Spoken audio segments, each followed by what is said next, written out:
There you are. That's beautiful. And here we are. Let me figure out how to work this real quick. The title of my talk is called Drifting Down the Ganges. My experiences with Hinduism. And I borrowed liberally from this book, The Idiot's Guide to Hinduism, which is really a brilliantly written book, despite the title. The author of that book, Linda Johnson, writes with humor and clarity, and it's just an amazing book. So I'd like to start with a Hindu chant in Sanskrit to bless this talk. Om Purnamada Purnamidam Purnat Purnamurachati Purnasaya Purnamadaya Purnameva Vashishyate. Om Shanti Shanti. Om, this is perfect. Om, that is perfect. From the perfect springs the perfect. And if the perfect is taken from the perfect, only the perfect remains. So back in the 80s, when I quit college for the second time, God help my parents, please pray for them.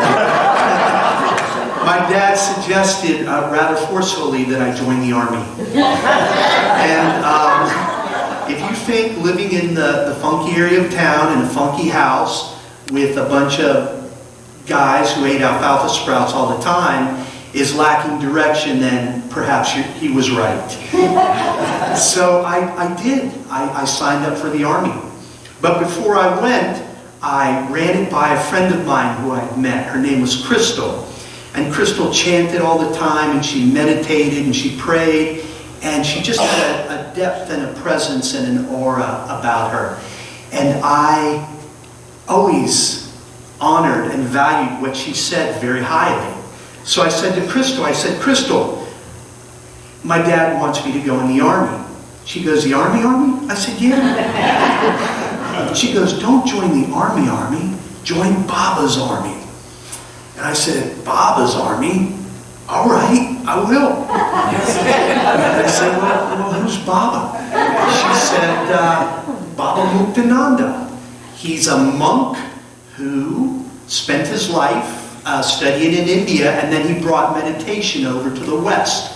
He's got an ashram here in Gainesville, and he's got a huge ashram in New York. So I was intrigued, and I was mesmerized, and I said yes, little knowing that that yes would change the direction of my life. So through a series of yeses, I found myself driving up to New York with a tent in the back of my car. And I was heading for the ashram. And I pulled in the middle of the night, and they said, you can't park here. All right, we don't even know who you are. And I said, okay. And I drove across the street and found a wooded area and took the tent out, and I pitched a tent in the woods. And I lived in the woods for about a month outside the ashram in upstate New York. And that is in the area where they have those old Catskill motels, the Borscht Belt hotels where all the Jewish people would go during the summers from the city. And I got a job working in one of those hotels. But I would go to the morning chants, and I would go to the evening meditations. And this is what the ashram looked like up in South Fallsburg, New York. And that is the temple to the saint that founded this particular lineage, and I actually helped build that temple there. So within a month or two, after the people at the ashram got to know me, they said, you want to come in and be on the paint crew here? I said, yeah. So I got to move into the ashram. I got a monthly stipend, and I got to immerse myself in the practices. Now, for those of you who've never heard the term ashram, it is a spiritual hothouse.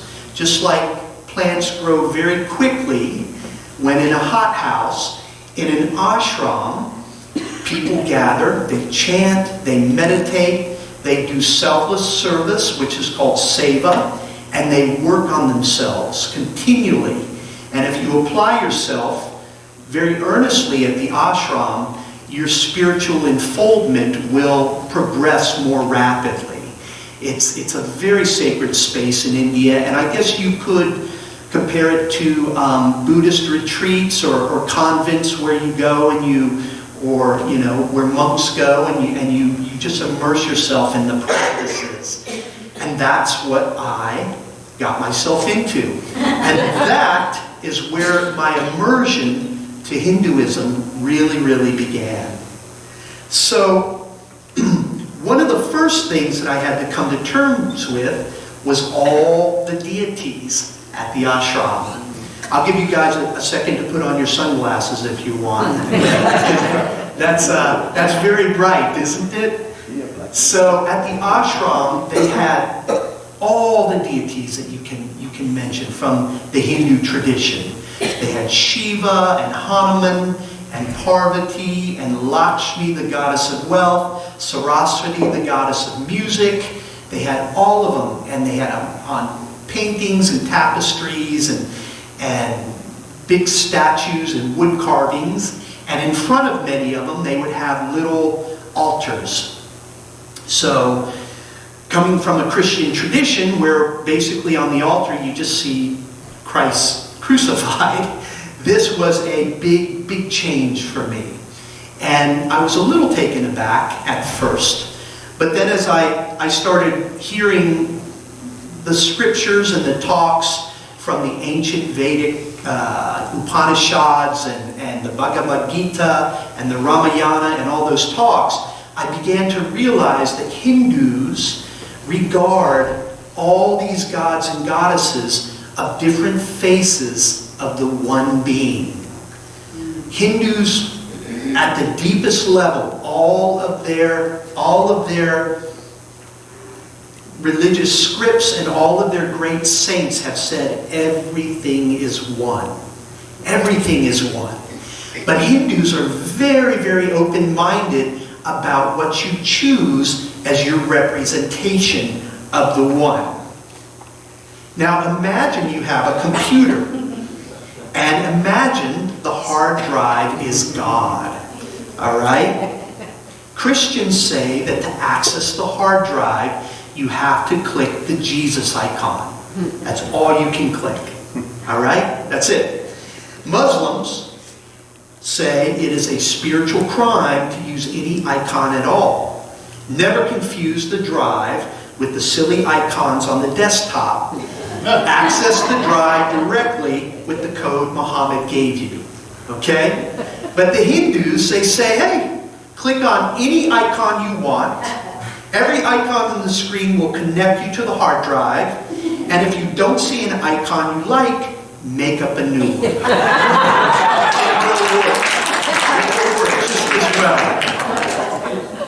According to Mrs. Johnson from her book, she said, in Hinduism there are no false gods. At least not if your prayer to God is sincere. Whatever form of the divine you worship, even if it's a man with an elephant's head, the one God who loves you more than you can possibly imagine will use that form to guide you to him or her. So Hindus are very open-minded that way. And you can see that historically too. That nation has not had a long history of aggression at all. And historically, they've been attacked by many, many different groups of people, Genghis Khan, etc. And the Indians just end up absorbing them into their culture. So they are not a very, very aggressive culture that way.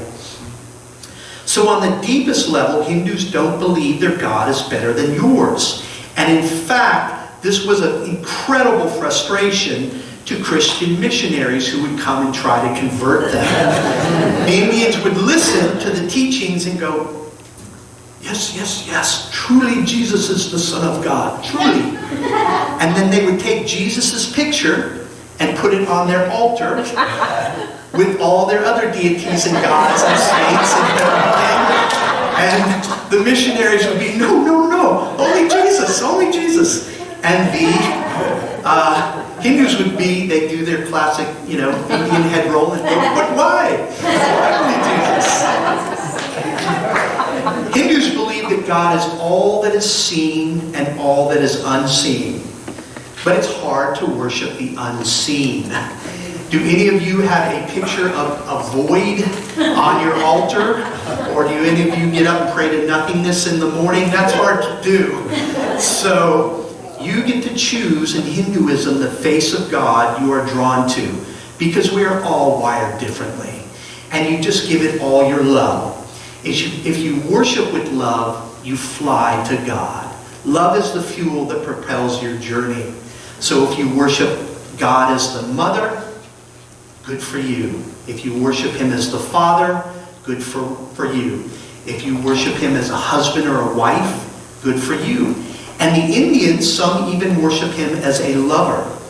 There's a great Hindu god, Krishna, who had hundreds of wives, and they loved him ecstatically. And that's how they merged with him. There is a great story about an Indian saint who demonstrated this. This is Ramakrishna. By that term, Paramahansa means literally great swan. So if an Indian saint has reached the highest, they give them that name, Paramahansa. So Ramakrishna was born in 1836 in a little village in Bengal. And he was born to a Brahmin family. As you know, in India there was a caste system, and the Brahmins belonged to the clergy of Hinduism. They're the clergy caste. And as a young man, he was handed this really, really great job. He was going to be the priest at a beautiful new temple in Calcutta, right on the banks of the Ganges. And the Ganges is the most holy river to the Hindus. They believe that it flows right out of the Himalayas, and they believe that it comes from the head of the god Shiva. So there he was, and it soon became very, very evident that Ramakrishna was not your ordinary Brahmin. He would spontaneously enter states of absolute ecstasy when he was attending the Divine Mother at that temple, Kali. He would just drop what he was doing. Tears would be flowing out of his eyes. He would weep, he would cry, he would dance ecstatically. And of course, a group of disciples started coming to be with him to receive what he was receiving. Now, I don't know if you can imagine that here. You come one morning and Reverend Roxanne is up here dancing on the altar and just with her hands up ecstatically, and you try to call her name and she doesn't listen to you. I'm sure psychiatrists would be consulted and medication administered, perhaps. But back in the day, that's what happened to Ramakrishna. He would go into absolute ecstasy. There's a story of him when he first really cried out to the great, great mother. This is how intense he was, and don't try this at home. But he's praying, fasting and praying, and she doesn't respond. So he sees a sword hanging on the wall, and he's like, if she doesn't talk to me, this is it. And he goes to reach for the sword, and everything dissolves. The room dissolves, everything dissolves, and he sees himself completely immersed in the ocean of consciousness. All right, that's his first experience of the Divine Mother. Okay, so that's Ramakrishna. So what happens with him is a disaster of unimaginable proportions. Ramakrishna converts to Islam. During a conversation with a Sufi who had come to see the temple, he was so impressed with the teachings of Muhammad, he said, Islam is also a way to reach God. I must practice this path. And to the horror of his Hindu friends and family, he refused to go to the temple. He started dressing like a Muslim. He starts bowing to Mecca 5 times a day. He would not even look at the image of a Hindu god. And he insists he's going to eat like a Muslim too, which means eating beef, which to Hindus, you might as well feed them human flesh. That's how crazy it is. A couple of his disciples get a cook and they say, just cook vegetarian and pretend it's meat. Ramakrishna never had eaten meat, so he ate it in good faith. So after 3 days of total commitment to Islam, Ramakrishna has a vision of Muhammad. He sees the Prophet Muhammad shining with spiritual luminosity. He sees Muhammad dissolve into God, and then God dissolve into absolute reality. And of course, once again, Ramakrishna goes into absolute ecstasy. And his disciples are trying to reel him back down to earth, to this plane of reality. When he did touch down, he announces, Islam is a true path. I experienced the highest reality by practicing it. And then, to his family's immense relief, he goes back to being a good Hindu. But more trouble lay ahead. One day, another visitor to the temple started telling Ramakrishna about Jesus. And he was tremendously inspired by the story of Jesus' life, and he felt his commitment to Hinduism slipping away again. And he goes, from now on, I'm going to be a Christian. And he sits down in front of a painting of the Virgin Mary with the baby Jesus for days at a time. For days. And then, after a certain amount of days, he looks up and he sees a foreigner walking to him, glowing with an aura of just complete peace, and he goes, this is Jesus. And the foreigner walks right up to him and merges in his heart, and once again, Ramakrishna goes into unspeakable ecstasy. And he goes, Christianity is a true faith too. If you practice Christianity sincerely, it will take you to God. So in his life, he had tested the 3 great faiths of the time, Hinduism, Islam, and Christianity. And he found through direct personal experience that they were all true paths, even though they differed in doctrine and ritual. Which brings me to the next point of Hinduism that I absolutely love. There's Ramakrishna in ecstasy, by the way. It is the amount of great saints and great beings in their tradition. Hinduism is literally a factory for saints. It's a factory. This is a picture from Life magazine in 1949, and that's Ramana Maharshi, a great Indian saint. As a young man, somebody told him he's going to die one day, and he says, really? He just sat down and thought about his death continually until he had a complete breakthrough of his ego. Just some more. That guy up with the plaid jacket, that is Ram Dass's guru. Ram Das just passed away a couple of weeks ago, but that's Neem Karoli Baba. Vivekananda, right there with the turban. He spoke at the Conference of Religions at the early 1900s in England and in the United States. And there is Paramahansa Yogananda right there, which a great Indian Swami who brought religion, basically meditation, over to the West. And I know we have some followers in here of Yogananda. All these gentlemen, and I could have 4 or 5 pages of these people up here. Hinduism just breeds saints. So, rightfully so, these guys gain a bunch of followers. In my mind, these guys are like spiritual scientists, and they use their bodies as their laboratory. Through meditation, through chanting, through prayer, through yoga, they dissolve their individual consciousness into the divine consciousness. And when that happens, they become divine. Just like a drop of water that merges into the ocean becomes the ocean. So, seekers flock to these people to learn, but basically to experience the divinity within themselves. Because a true master, whether it be Christ or Neem Karoli Baba or any of these, or any of these great saints, can give their state to a seeker.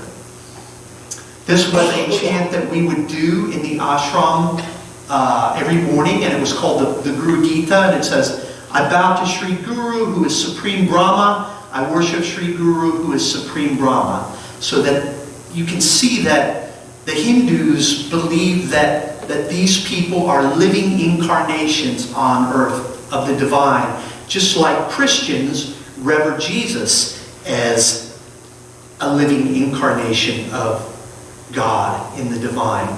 One other thing, too, about Hinduism is they are very big on lineages, right? You just can't proclaim yourself a saint or a guru. You have to have trained with someone else. So that is, at the bottom is Bhagawan Nityananda. Swami Muktananda trained with him, and that is Swami Chidvilasananda, and she trained with Muktananda. You just can't make yourself a guru. But what does guru mean? Guru is a Sanskrit term that means one who destroys the darkness. So a guru can take a disciple over the sea of samsara, or suffering, or attachment to the ego, and establish them in that experience of enlightenment. But that brings the question, how do you know how a fish thinks? To know how a fish thinks, you have to become a fish yourself. So to truly understand if one of these guys is enlightened, then you gotta do the work, and you gotta get there yourself to truly know. And I just bring that up because in the early 60s and 70s, when many of these teachers were coming over from the west, from the east to the west, whether it had been Hindu or Buddhist tradition, Americans, being so naive to all of that, often, pranam themselves at the feet of these masters and surrendered to masters who were not fully cooked. You know what I'm saying? They were not fully cooked in the fires of yoga, and abuses occurred. And I guess the lesson in hindsight is to never leave your discrimination at the door. So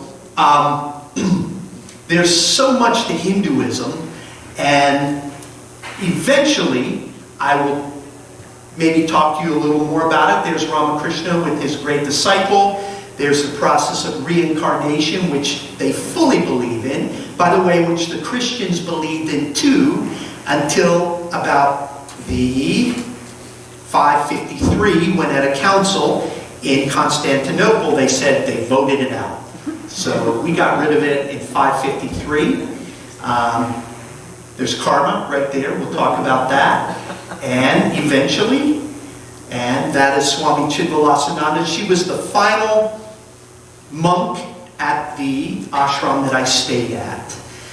So with the discipline and knowledge that I gained from the ashram, I was able to finally go back and finish college. And much to my parents' delight. And I always stayed close to a meditation center. And when I lived in Los Angeles, I actually managed the meditation center out there. And it wasn't until I came back to Titusville that I finally got reconnected with my Christian roots here at Unity. And I see so many similarities between these two great paths, between Christianity and Hinduism at their deepest level. And I'm very grateful that I basically had to go all the way to the east to come back to the west. So thank you so much. Excited enough.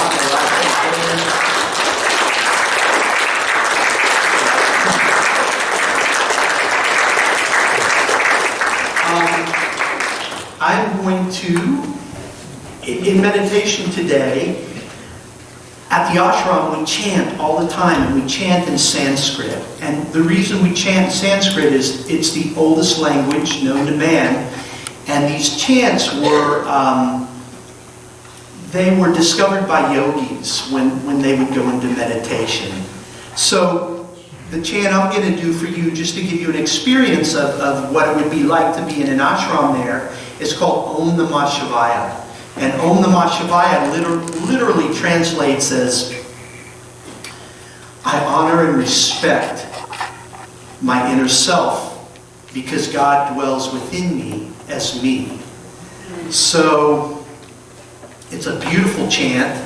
And Sanskrit also, as you know, we all vibrate at different frequencies. Sanskrit vibrates with the frequencies of different chakras. So that's another reason that you speak in and you chant particularly in Sanskrit. So as we do this chant, just find a comfortable seating position. I'm going to chant the melody that we always chanted there, and maybe you can gather it as we go along, and please chant with me if you want. So I'll chant for a couple minutes, Om Namah Shivaya, and then after that we'll meditate for 3 or 4 minutes quietly.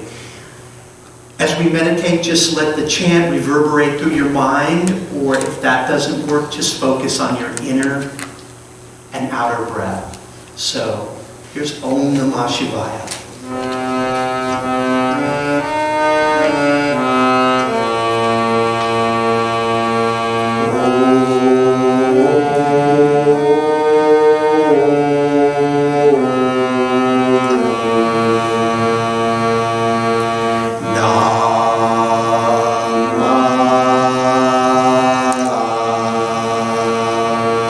Shivaya.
bring yourself back to the room.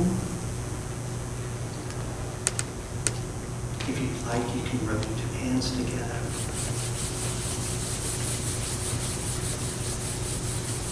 And bring it down your face.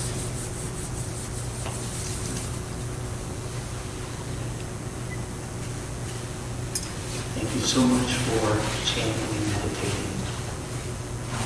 Amen.